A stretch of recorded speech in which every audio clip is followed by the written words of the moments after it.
Big apple کہلائے جانے والے نیو یارک سٹی کے لیے یہ ایک مشکل سال رہا۔ ایک اندازے کے مطابق 35 لاکھ سے زیادہ افراد شہر کو کم از کم عارضی طور پر چھوڑ کر چلے گئے اور سیاحوں کی تعداد میں تقریباً 2/3 کمی آئی ہے۔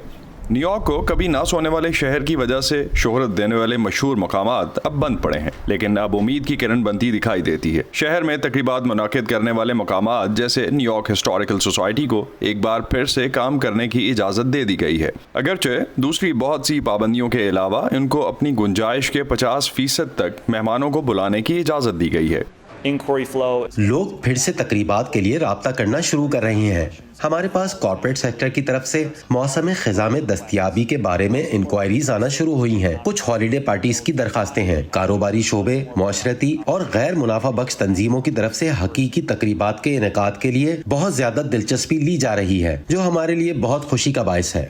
پچھلے ایک سال کے دوران نیو یارک کی سڑکوں پر ریسٹورانٹس کے باہر ڈائننگ ایک عام منظر بن چکا ہے، لیکن اب اس میں تبدیلی آنا شروع ہو سکتی ہے۔ اس کی وجہ ریسٹورانوں کو اپنی گنجائش کے 50% پر انڈور ڈائننگ کی اجازت ملنا ہے۔ شہر کے انتہائی گنجان آباد اپر ایسٹ سائڈ علاقے میں ٹونی ڈی نیپلی جیسے ریسٹورانٹس کے لیے یہ خوش آئند ہے۔ تاہم اب اگر دستیاب سیٹیں کافی نہیں ہیں تو شہر کے آس پاس اور جگہوں پر اس تبدیلی کا بہت کم فائدہ ہوگا۔ اس عالمی وبا سے پہلے ہمارے شہر کے بیچوں بیچ موجود انتہائی مقبول برانچ ٹونیز مڈ ٹاؤن میں ایک ٹیبل حاصل کرنا مشکل ہوتا تھا۔ یہ انتہائی دلخراش تھا کہ ہمیں یہ 350 سیٹوں والا ریسٹورانٹ جو کہ رات کو انتہائی مصروف ہوتا ہے 9 ماہ کے لیے بند کرنا پڑا۔ نسبتاً چھوٹے خاندانی ملکیت والے ریسٹورانٹس سماجی فاصلے کی وجہ سے شاید ریسٹورانٹس کے اندر بیٹھ کر کھانے کی کم گنجائش کی اجازت سے کوئی زیادہ فائدہ حاصل نہ کر سکیں۔ ان میں سے زیادہ تر 50% کی کیپیسٹی پر کام کرتے ہوئے نہیں چل سکتے۔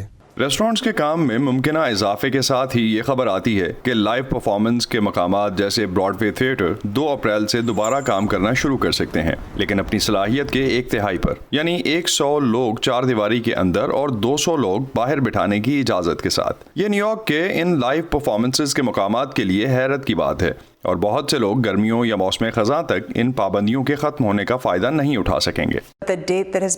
ہمیں جو تاریخ دی گئی ہے اس سے بہت پہلے ہے، کیونکہ زیادہ تر تھیٹرز میں اس پر عمل کرنے کی صلاحیت موجود ہے۔ ہمارے فنکاروں کو ویکسین نہیں لگائی جا رہی ہے، ہمارے پاس اتنے فنڈز نہیں ہیں کہ ہم اپنے تھیٹرز کو اپنے فنکاروں اور ناظرین کے لیے محفوظ بنا سکیں۔ فنکاروں کو پریکٹس کرنے کی ضرورت ہے۔ پابندیوں میں یہ نئی نرمی نیو یارک کے بہت سے رہائشیوں کے لیے خوش آئند ہے، لیکن بہت سارے ضوابط کے ساتھ اب بھی بہت ساری تنظیموں کو اس تبدیلی کا پورا فائدہ اٹھانے میں کچھ وقت لگے گا، کیونکہ بگ ایپل ابھی اپنی کوششیں جاری رکھے ہوئے ہے کہ جس سے زندگی یہاں معمول پر آ جائے۔ ہنری مارٹن کے ساتھ اسد اللہ خالد، وائس آف امریکہ۔